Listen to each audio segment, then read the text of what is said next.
Perfect সময়, একদম perfect খাবার। যেরকম শীতের ওয়েদার, সুন্দর শীত, সেরকম ফেনা ভাত, রসের পায়েস, আলু সিদ্ধ দিয়ে। রসের পায়েস। বৌদি দেখ,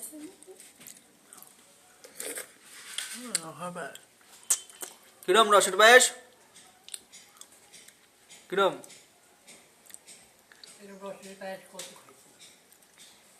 খাইছো? ডেলি 2-3টে বা পাইতাম তো। এই যে মাথায় দুধ জ্বালাই দিলাম, ঝামেলা পায়েস খাইতে দিতে সকালবেলা পায়েস খেতাম, স্পেশাল দিয়া রান্না করতে দিয়ে। আলু সিদ্ধটাও হেভি লাগছে, নতুন আলুর সিদ্ধ তো।